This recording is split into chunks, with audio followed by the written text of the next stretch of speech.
Welcome to May of 2021. It is our energy oracle.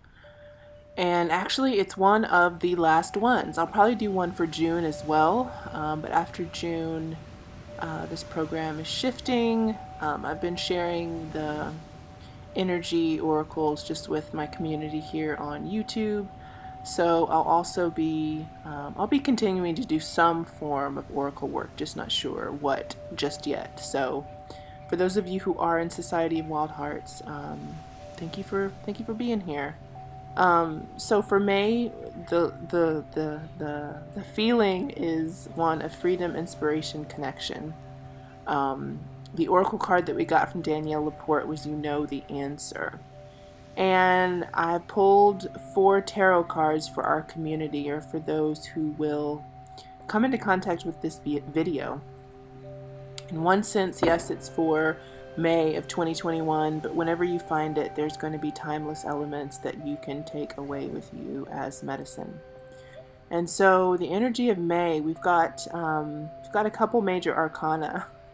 And so just looking around in the world, this sort of more intense energy, more consecrated energy, more concentrated, maybe we do consecrate it, is upon us. And the Tower is typically never a fun card to see, but we'll get into that. Our Tower moment.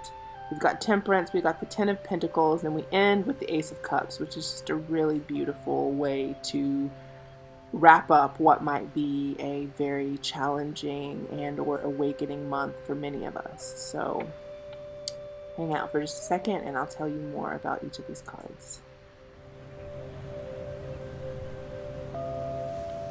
So whenever we see the Tower card, it usually represents a sudden moment where the old paradigm about your life can no longer stand.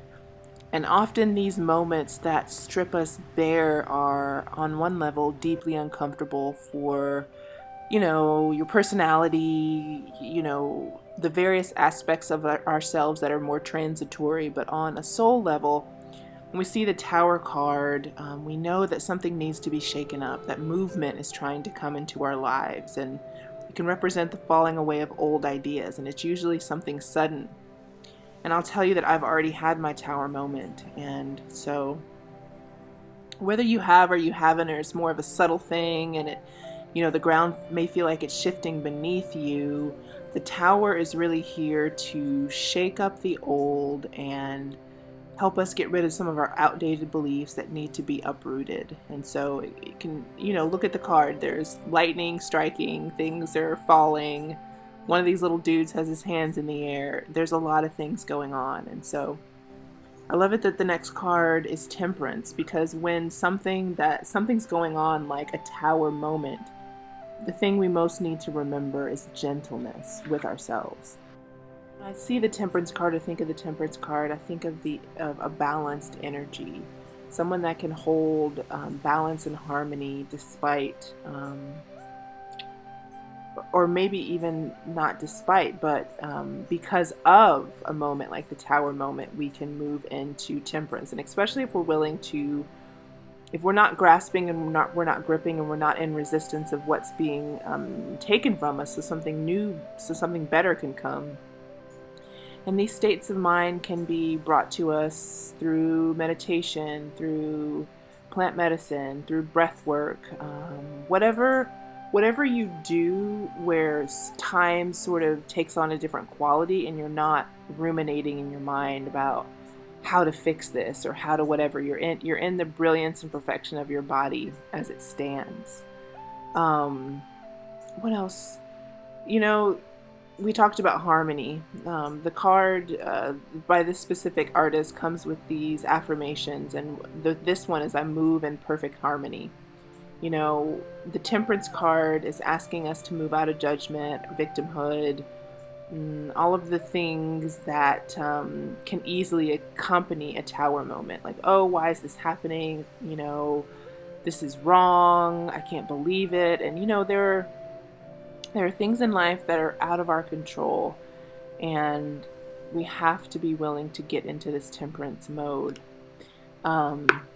Okay, let's move on to the Ten of Pentacles and the Ace of Cups.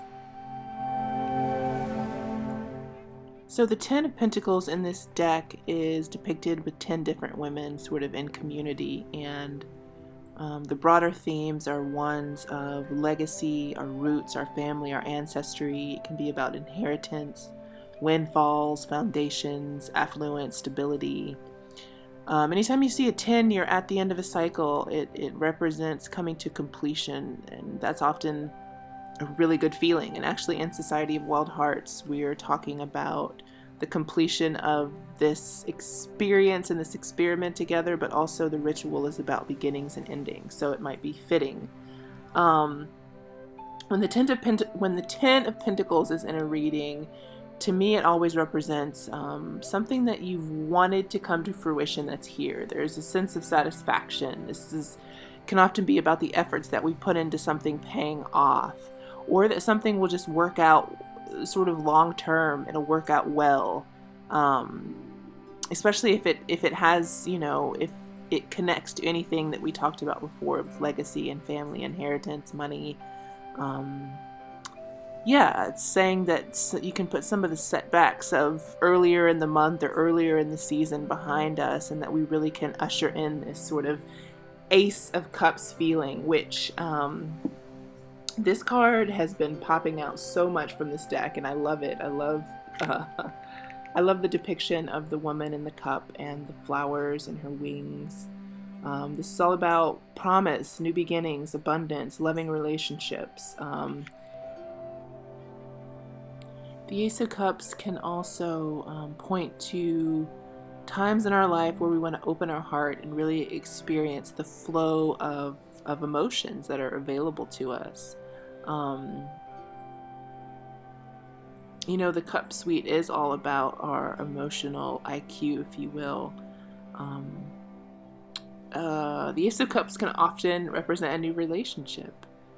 Who is opening themselves? Really, I'm not going to say for the first time ever, but I know I'm opening myself back up to that possibility.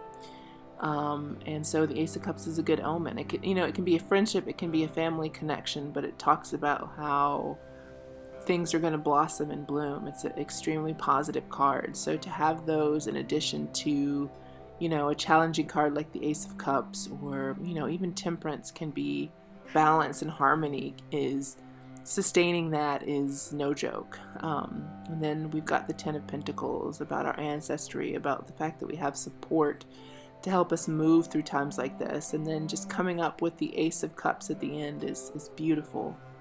I just want to remind you about the Oracle card. You know the answer. Wherever you can apply that and it feels really good, I would suggest doing that.